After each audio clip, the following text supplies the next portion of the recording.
बच्चों, good morning. आज मैं आप लोगों को अक्षांश और देशांतर रेखाओं के विषय में बताने जा रहा हूँ। आप लोग ग्लोब तो अवश्य ही देखे होंगे, उस पर देखे भी होंगे कि कई आड़ी तिरछी रेखाएं खींची हुई होती हैं। ये रेखाएं क्या हैं और क्यों खींची जाती हैं, इन्हीं के विषय में हम आपको बता रहे हैं।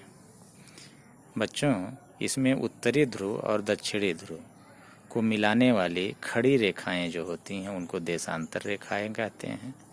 यह एक एक अंश पर खींची जाती हैं और इनकी कुल संख्या 360 होती है। इनमें 0 अंश देशांतर रेखा को प्रधान मध्याह्न रेखा भी कहते हैं।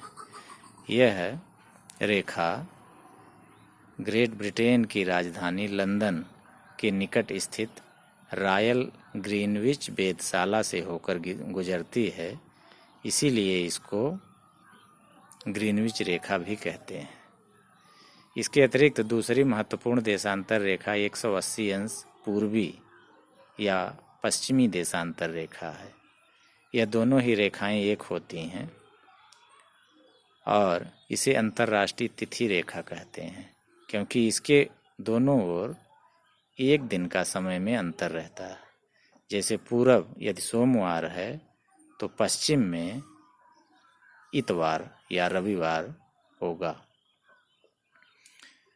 भारत का मानक समय देशांतर रेखा 82.5 अंश पूर्वी देशांतर को माना जाता है। यह ग्रीनविच के मानक समय से 5.5 घंटा आगे है। बच्चों, ग्लोब पर बनी दूसरी क्षैतिज रेखाओं को अक्षांश रेखाएं कहते हैं। यह पूरब से पश्चिम दिशा की ओर खींची मानी जाती हैं और भूमध्य रेखा के समानांतर होती हैं। भूमध्य रेखा या विषुवत रेखा ग्लोब को 2 बराबर भागों में बांटती है। इसको शून्य अंश अक्षांश रेखा भी कहते हैं।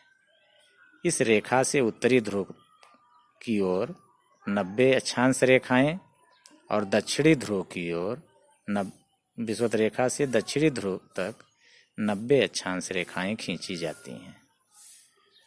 उत्तरी गोलार्ध विषुवत रेखा से उत्तरी गोलार्ध के मध्य के हिस्से को उत्तरी गोलार्ध और विषुवत रेखा से दक्षिणी गोलार्ध के मध्य के हिस्से को दक्षिणी गोलार्ध कहा जाता है।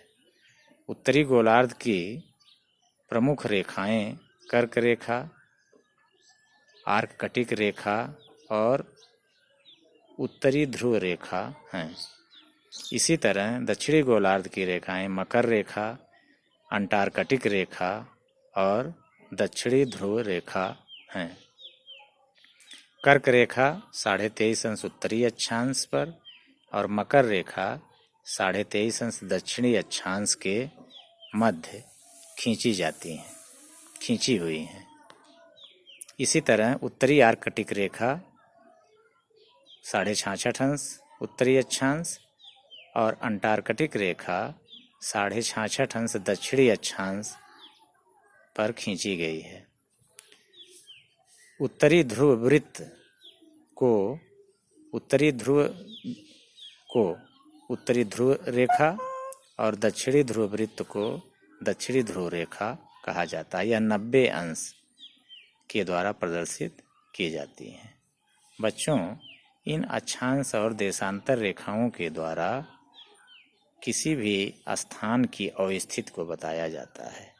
इसीलिए भूगोल में इनका बहुत महत्व है, क्योंकि बिना इसके किसी देश, प्रदेश, नगर अथवा स्थान का मानचित्र पर प्रदर्शन संभव नहीं है। आज के वीडियो में इतना ही। Thank you.